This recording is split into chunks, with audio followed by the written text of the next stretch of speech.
When you have a small number of multi-billionaires who have enormous economic, media, and political power, would you agree with President Biden, who last night stated, and I quote, "An oligarchy is taking shape in America of extreme wealth, power, and influence that threatens our entire democracy, our basic rights, and freedoms," end of quote. That's what President Biden said last night.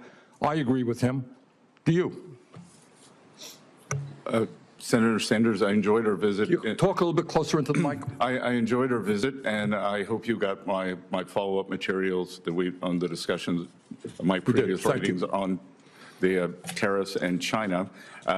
And look, the three billionaires who you listed that all made the money themselves.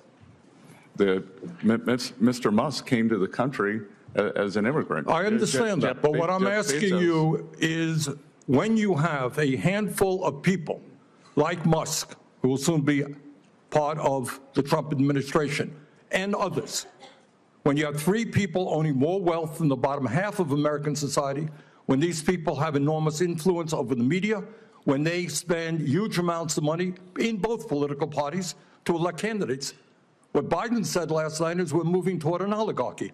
In a heated Senate exchange that quickly captured national attention, Bernie Sanders stepped forward with a powerful warning about wealth inequality in America. He painted a picture of a country increasingly controlled by a small group of billionaires, raising concerns about influence, power, and the future of democracy. The tension in the room was immediate, as many expected a direct and possibly confrontational response. But instead of pushing back aggressively, Scott Bessent chose a completely different approach. He remained calm, composed, and deliberate, carefully choosing his words as the exchange unfolded. What followed was not a loud clash, but a strategic redirection that began to shift the entire tone of the conversation.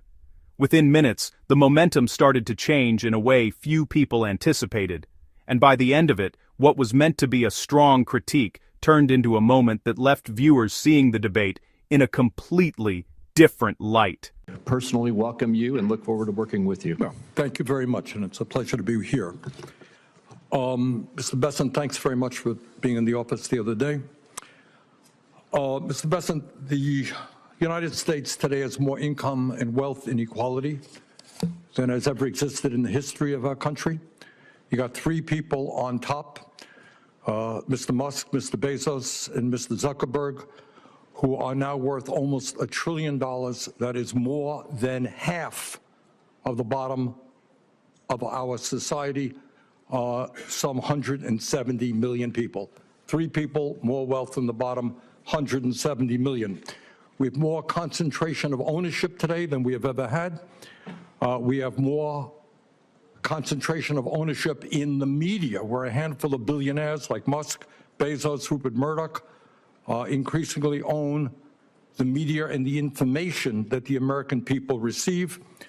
We have a corrupt campaign finance system in which a small number of billionaires in both political parties make huge contributions into the presidential and congressional campaigns. When you have a small number of multi-billionaires who have enormous economic, media, and political power, would you agree with President Biden, who last night stated, and I quote, "An oligarchy is taking shape in America of extreme wealth, power, and influence that threatens our entire democracy, our basic rights, and freedoms," end of quote. That's what President Biden said last night. I agree with him. Do you? Senator Sanders, I enjoyed our visit. Talk a little bit closer into the mic. I enjoyed our visit, and I hope you got my follow-up materials that on the discussions, my previous writings on the tariffs and China. And look, the three billionaires who you listed that all made the money themselves. Mr. Musk came to the country as an immigrant. I understand that, but what I'm asking you is, when you have a handful of people like Musk, who will soon be part of the Trump administration and others. When you have three people owning more wealth than the bottom half of American society, when these people have enormous influence over the media, when they spend huge amounts of money in both political parties to elect candidates, what Biden said last night is we're moving toward an oligarchy. I'm asking you that question. Do you think, forget how they made their money, do you think that when so few people have so much wealth and so much economic and political power, that that is an oligarchic form of society? Well, I would note that President Biden gave the Presidential Medal of Freedom to two people who I think would qualify for his oligarchs. So this is not a condemnation of any one individual. I'm just asking you, when so few people have so much wealth and power, do you think that that is an oligarchic form of society? Senator, I think it depends on the ability to move up and down the income. No, that's not really the answer. I mean, even if you had that mobility, no matter who those individuals might be. All right, but let me ask you another question. Right now in America, we have over 22 million workers who are making less than $15 an hour, and nearly 40 million people in our country earning less than $17 an hour. Shamefully, the federal minimum wage, despite the efforts of myself and other people here, have not been raised since 2009 and remains an unbelievable $7.25 an hour.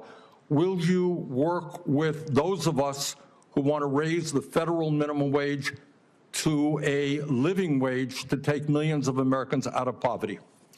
Senator, I believe that the minimum wage is more of a statewide and regional issue. So you don't think we should change the federal minimum wage of $7.25 an hour? No, sir. Okay.